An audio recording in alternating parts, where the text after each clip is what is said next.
Gak terima, Arema dan Persebaya resmi pakai 10 asing, manajemen Persib Bandung langsung ambil keputusan datangkan gelandang kreatif box to box Leandro Paredes dari Argentina dan menjadi tandem Klok dan Luciano ditebus dari Boca Juniors dan dikontrak 3 tahun jadi tuntutanku usai statistiknya begitu menyala. Penasaran? Tonton video sampai beres. Alhamdulillah, yes, doa bobotoh terkabulkan.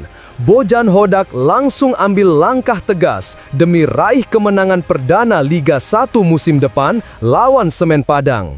Kira-kira apa ya? Begini penjelasannya. Haha, dasar penakut, gak tahu malu. Dibantu Papa Ferry. Persija Jakarta gak berani lawan Persib Bandung di Jakarta International Stadium gara-gara hal aneh ini kah? Ataukah keputusan konyol PT LIP? Temukan faktanya di sini. Berkelas memang, gak takut akan kedatangan Adam Pisbek, Teja Paku Alam, blak-blakan ungkap rahasia kejujuran hatinya kepada bobotoh. Wah, apa ya itu? Simak ulasan detailnya berikut ini. Nah, gitu dong, waras juga akhirnya. Persib Bandung untung besar akibat keputusan krusial dari operator Liga Indonesia baru. Siap juara Liga Champions Asia tuh kah? Saksikan selengkapnya di sini. Kalau kamu ngaku fans Persib Bandung, wajib banget untuk subscribe channel ini ya, agar gak ketinggalan info terbaru. Terima kasih.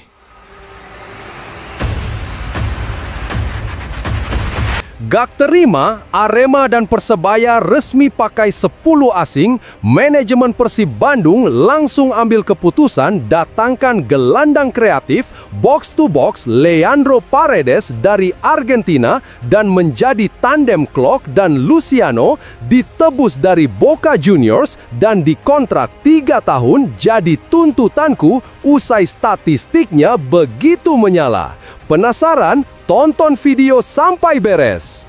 Persib Bandung tengah membidik perombakan signifikan di sektor gelandang dan satu nama mencuat sebagai kandidat utama untuk memperkuat lini tengah, Leandro Daniel Paredes.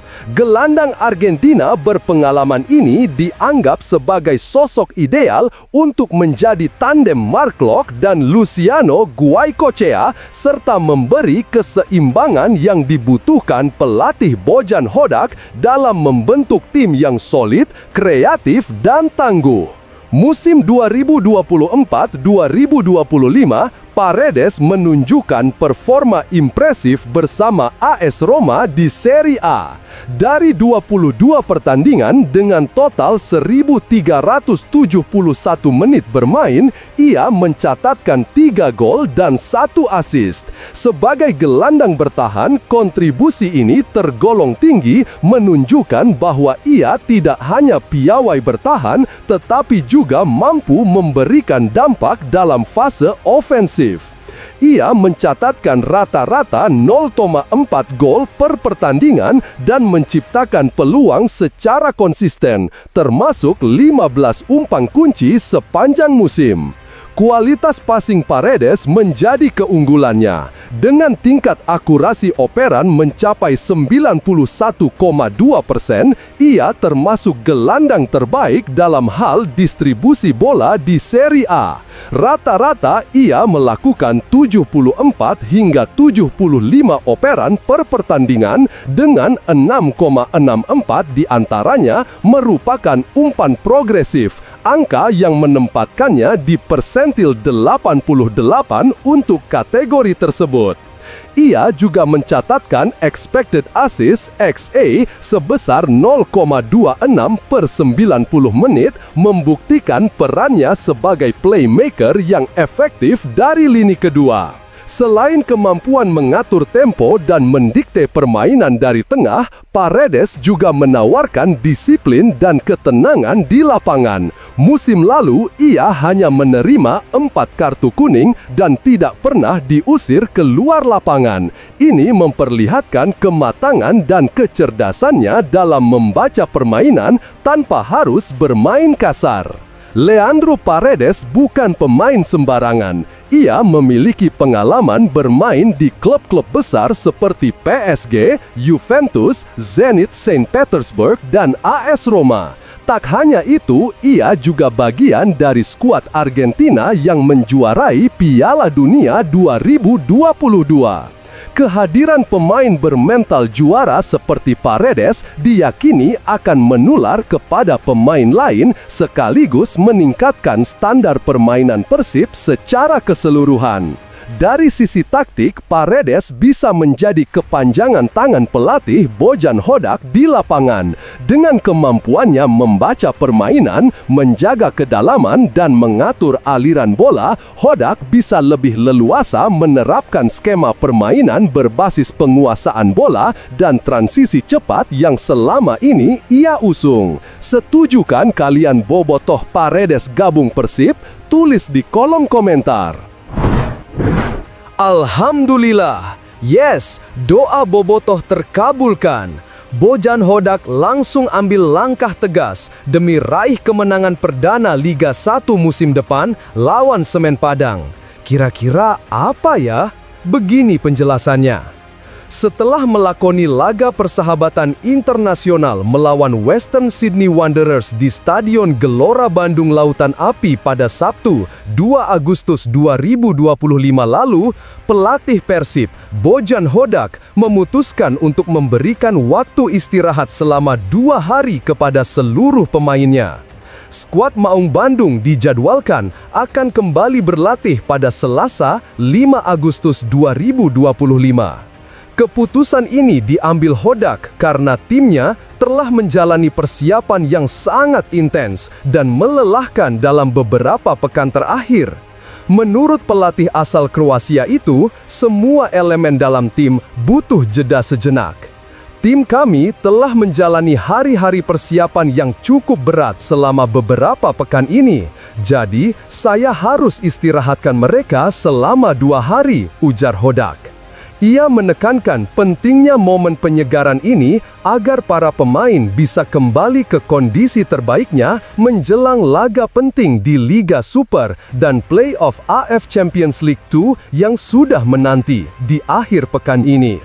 Ini semacam penyegaran. Jadi, setelah libur 2 hari ini, saya harapkan pemain semua fresh, mood yang baik, dan bersiap lagi untuk memulai persiapan menuju kompetisi dan ACL2 nanti, pungkasnya. Bagaimana menurut kamu? Apa menurut kamu? Apakah keputusan Bojan Hodak memberi waktu istirahat di tengah jadwal padat ini sudah tepat? Apakah 2 hari cukup untuk mengembalikan kondisi fisik dan mental para pemain? Tulis pendapat kamu di kolom komentar ya. Haha, dasar penakut, gak tahu malu. Dibantu Papa Ferry. Persija Jakarta gak berani lawan Persib Bandung di Jakarta International Stadium gara-gara hal aneh ini kah? Ataukah keputusan konyol PT LIP? Temukan faktanya di sini. Laga penuh gengsi antara Persija dan Persib dalam lanjutan Super League 2025 kemungkinan besar tidak akan berlangsung di Jakarta International Stadium, JIS. Beberapa pertimbangan teknis yang dinilai belum terpenuhi secara maksimal menjadi alasan utama di balik hal ini. Direktur I-League, Ferry Paulus, mengungkapkan bahwa stadion megah tersebut belum ideal untuk menggelar pertandingan besar seperti duel klasik Persija kontra Persib. Salah satu faktor krusial yang menjadi perhatian adalah sistem keluar masuk penonton yang belum optimal. Karena kapasitas juga keramah tamahan untuk bongkar muat penonton, baik masuk dan keluar JIS, kata Ferry Paulus pada 3 Agustus 2025. Meski JIS memiliki kapasitas hingga 82.000 orang, menurut Ferry, hanya sebagian kecil tribun yang bisa digunakan untuk pertandingan.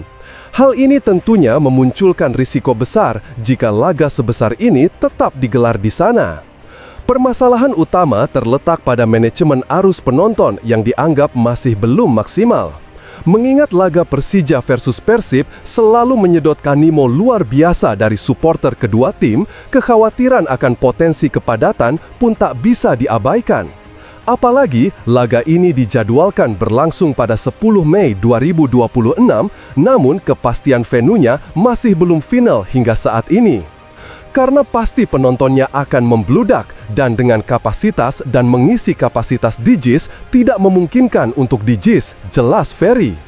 Ia menambahkan bahwa kapasitas real JIS saat ini sebenarnya tidak bisa dimaksimalkan. Iya, kan di JIS kalau tidak salah hanya maksimal 45 atau 50 ribu. Sementara pertandingan-pertandingan melawan Persija Persib, Persebaya itu pasti di atas 70 ribu tutupnya. Meski begitu, harapan untuk menggelar laga panas ini di JIS belum sepenuhnya tertutup. Semuanya masih bergantung pada hasil verifikasi dari pihak keamanan dalam waktu dekat. Kalau nanti dalam verifikasi dari Mabes Polri dalam beberapa hari ini memungkinkan, ya pasti akan kita lakukan di sana, ujar Ferry Paulus. Nah, bagaimana menurut kamu? Apakah JIS memang belum layak jadi tuan rumah laga akbar seperti Persija versus Persib? Atau justru ini saatnya membuktikan kalau JIS bisa jadi stadion kelas dunia? Yuk, tulis pendapatmu di kolom komentar. Berkelas memang, gak takut akan kedatangan Adam Pisbeck, Teja Paku Alam belak-belakan ungkap rahasia kejujuran hatinya kepada Bobotoh. Wah, apa ya itu? Simak ulasan detailnya berikut ini.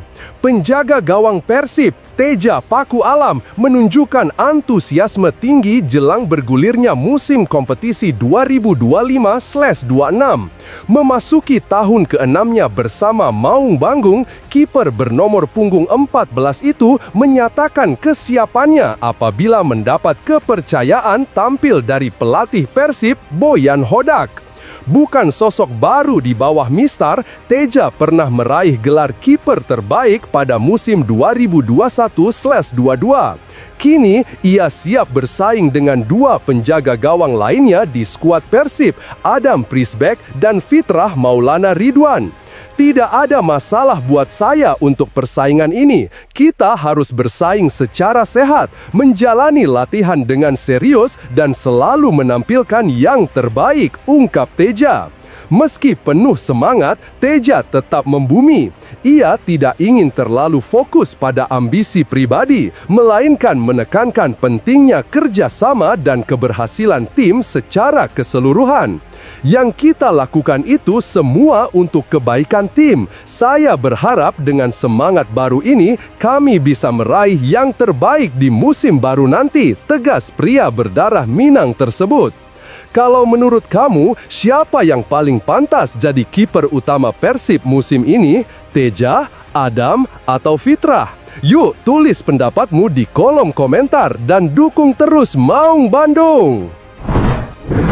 Nah, gitu dong, waras juga akhirnya. Persib Bandung untung besar akibat keputusan krusial dari operator Liga Indonesia baru. Siap juara Liga Champions Asia tuh kah? Saksikan selengkapnya di sini.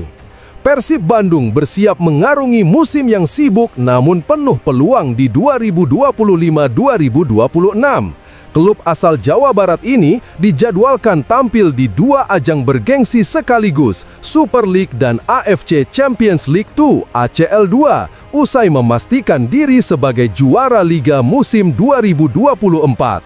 Kabar baik datang dari I-League yang memastikan bahwa jadwal kompetisi domestik telah disesuaikan agar klub-klub wakil Indonesia termasuk Persib bisa tampil maksimal di pentas Asia. Keputusan tersebut disampaikan langsung oleh Direktur Utama I-League, Ferry Paulus. Menurutnya, penyusunan jadwal sudah mempertimbangkan agenda internasional tim-tim peserta. Ya, itu playoff. Playoff-nya sudah kita rancang memang setiap kami membuat jadwal. Apalagi musim ini hanya Jumat, Sabtu, Minggu, ujar Ferry Paulus di Jakarta. Ia menegaskan, Super League akan memberikan ruang bagi tim-tim seperti Persib dan Dewa United agar dapat menjalani dua kompetisi dengan lebih terorganisir. Penyesuaian itu langsung terlihat sejak pekan pertama Super League 2025-2026, di mana Persib akan menghadapi Semen Padang pada 9 Agustus 2025 di Stadion Gelora Bandung Lautan Api GBLA. Hanya berselang 4 hari, Maung Bandung akan menjamu Manila Tiger dalam laga perdana ACL 2 juga di GBLA.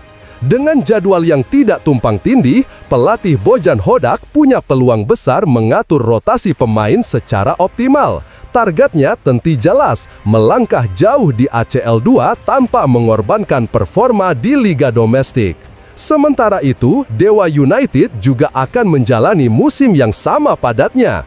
Klub asal Tangerang ini tampil di dua kompetisi berkat keberhasilan finish di posisi runner-up musim lalu.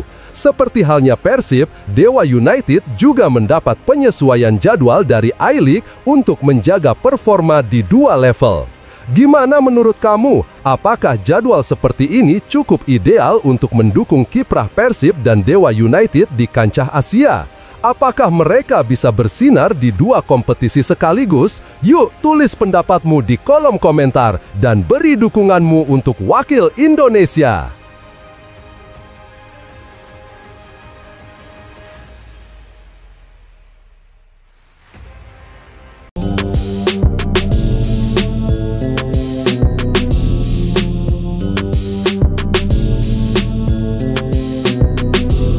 Kata-kata bahagia Kevin Dix. Usai cetak gol debut di perayaan ulang tahun ke-125 Borussia Mönchengladbach. Ini semua untuk penggemar Timnas Indonesia. Bek Timnas Indonesia Kevin Dix mengungkapkan rasa senangnya seusai mencetak gol debutnya bersama Borussia Mönchengladbach. Pemain naturalisasi Timnas Indonesia itu akhirnya menjalani pertandingan pertamanya bersama Borussia Mönchengladbach.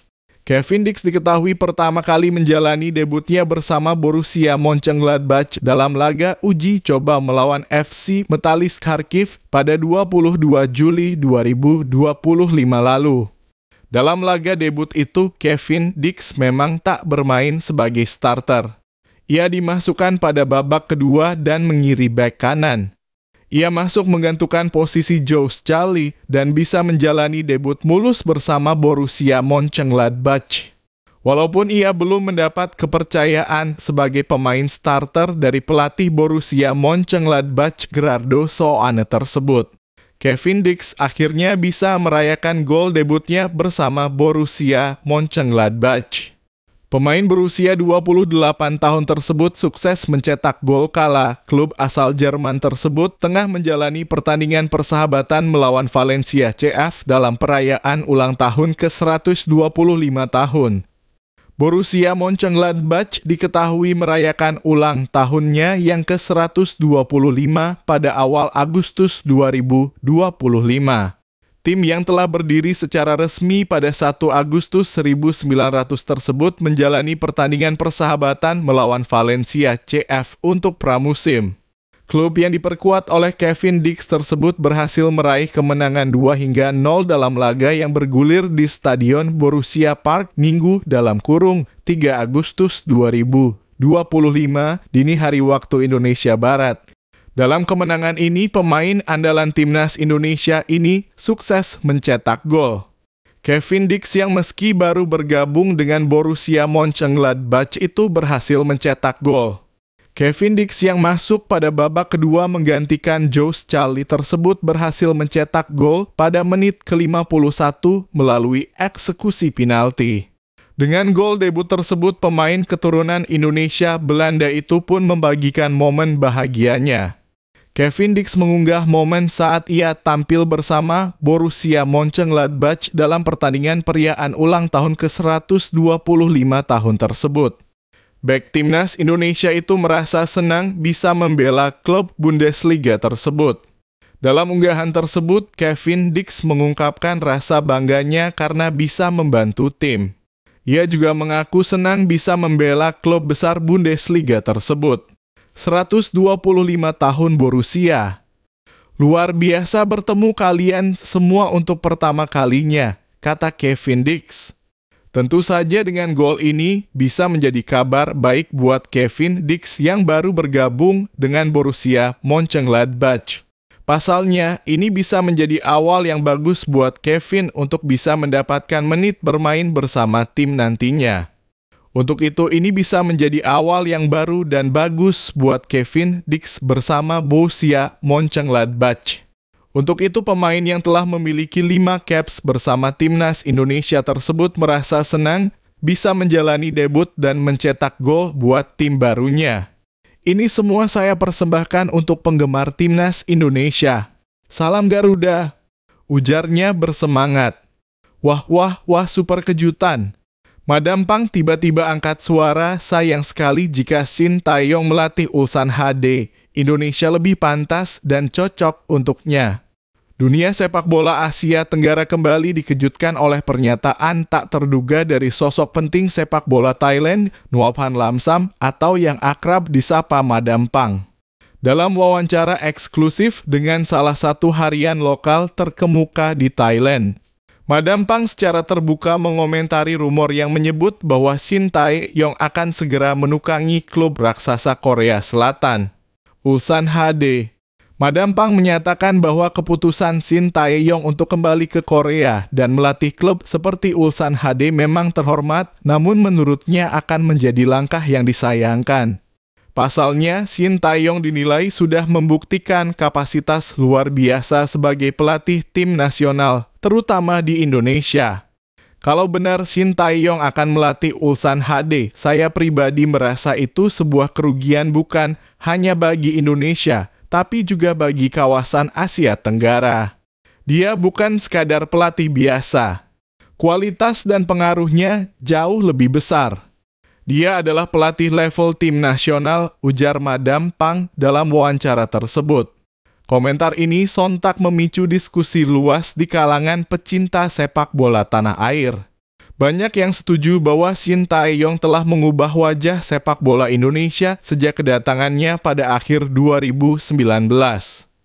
Di tengah krisis prestasi, minimnya disiplin, serta struktur sepak bola yang tidak stabil, Shin hadir membawa pendekatan profesional, tegas, dan berorientasi jangka panjang. Di bawah kepemimpinannya, timnas Indonesia tampil berbeda. Ia berani menurunkan pemain-pemain muda, bahkan yang sebelumnya tak memiliki pengalaman bermain di level internasional. Hasilnya perlahan mulai terlihat. Dari final Piala AFF 2020 hingga medali emas SEA Games 2023 yang menjadi sejarah baru setelah penantian 32 tahun, kiprah Shin dinilai lebih dari sekadar pencapaian teknis. Teranyar, Shin juga membawa Indonesia lolos ke putaran ketiga kualifikasi Piala Dunia 2026 zona Asia, sebuah tonggak yang belum pernah diraih sebelumnya. Ini menjadi sinyal kuat bahwa pelatih asal Korea Selatan tersebut memiliki visi yang panjang dan jelas terhadap perkembangan sepak bola Indonesia. Karena itulah kabar bahwa Shin akan kembali ke Korea untuk melatih klub seperti Ulsan HD justru memunculkan kekhawatiran. Meskipun Ulsan adalah klub besar dengan tradisi juara di K-League, banyak yang melihat bahwa melatih klub domestik bukanlah level yang pantas bagi pelatih sekelas Shin Tae-yong, yang terbukti mampu mengangkat satu bangsa dalam dunia sepak bola. Kalau saya boleh jujur, melihat Shin kembali ke klub justru seperti langkah mundur. Ia sudah membuktikan diri sebagai pelatih yang bukan hanya mengejar hasil jangka pendek, tapi juga membangun masa depan. Indonesia sudah memberi kepercayaan padanya dan ia pun sudah menjawabnya dengan hasil nyata, tambah Madam Pang. Pernyataan dari Madam Pang tersebut menjadi sinyal bahwa kualitas Shin Tae-yong telah diakui bukan hanya oleh masyarakat Indonesia, tapi juga oleh pihak luar yang netral. Ini sekaligus menjadi pesan tak langsung bagi PSSI untuk segera mengambil sikap dan bertindak cepat menjaga kontinuitas proyek yang telah dibangun Shin selama hampir 5 tahun terakhir. Publik sepak bola Indonesia kini berada dalam situasi dilematis. Di satu sisi mereka bangga jika Shin dipercaya melatih tim besar seperti Ulsan HD. Tapi di sisi lain ada kekhawatiran besar bahwa keputusan Shin akan sulit kembali ke Indonesia. Tanpa kehadirannya, timnas Indonesia berpotensi kehilangan arah. Tidak hanya dari sisi taktik, tetapi juga kultur, kedisiplinan, dan mentalitas yang selama ini telah ditanamkan. Shin sendiri belum memberikan pernyataan resmi terkait masa depannya. Namun spekulasi semakin kuat setelah kontraknya dengan PSSI dihentikan atau dipecat mendadak. Sementara itu, desakan dari penggemar agar kontraknya diperpanjang terus menggema di berbagai platform media sosial. Kini keputusan berada di tangan dua pihak, Shin Tae-yong dan PSSI. Apakah Shin akan memilih pulang ke tanah kelahirannya untuk menangani klub elite? Atau tetap bertahan dan melanjutkan proyek besar yang telah ia mulai di Indonesia? Yang jelas, sinyal dari Madam Pang menjadi pengingat bahwa Indonesia belum selesai bersama Shin Tae-yong. Bahkan bisa dibilang baru mulai. Indonesia bukan hanya butuh Shin Tae-yong, tapi saya percaya Shin pun sudah menjadi bagian dari Indonesia, tutup Madam Pang dalam pernyataan yang mengandung harapan sekaligus peringatan.